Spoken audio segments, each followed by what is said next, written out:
Hey everybody, it's me, Chadini. I want to share with you all a little excerpt from an article I had read about profoundly gifted children, profoundly gifted students.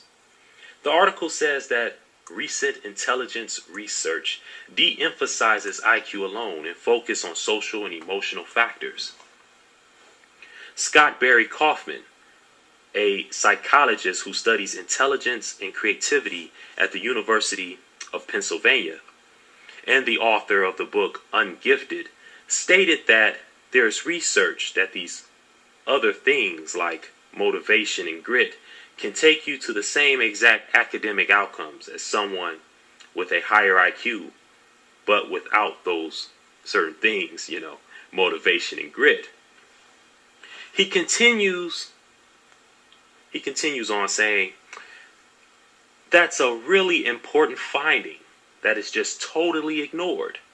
Our country has a narrow view of what counts as merit. In other words, our country has a narrow view of what counts as being worthy and what counts as to deserving praise and reward. The article goes on with the subjective and broad definition of what it means to be profoundly gifted.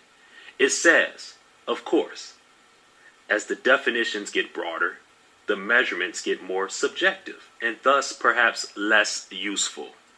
Some educational centers for gifted children put out checklists of giftedness, right? These checklists of giftedness are so broad that any proud parent would be hard-pressed not to recognize their child. Things like has a vivid imagination, good sense of humor, highly sensitive. The article then states it can be useful for education policy purposes to think about giftedness as it relates to the rest of the special education spectrum.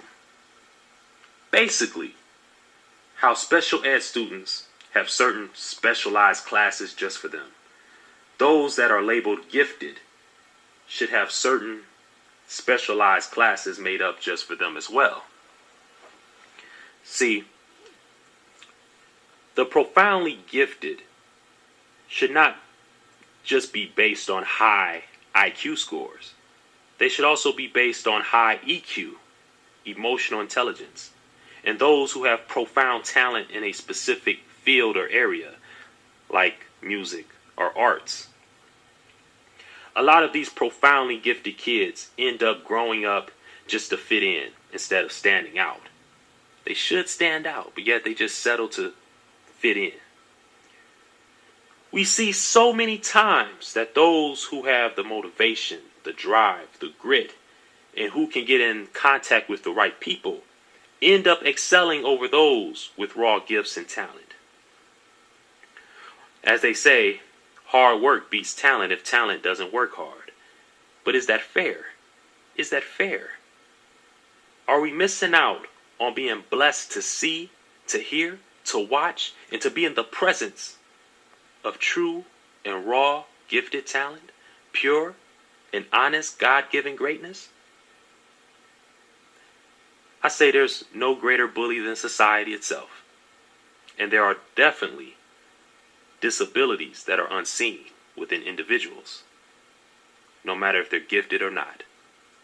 For better conditions, -org.webs.com. Support the cause. Support the cause.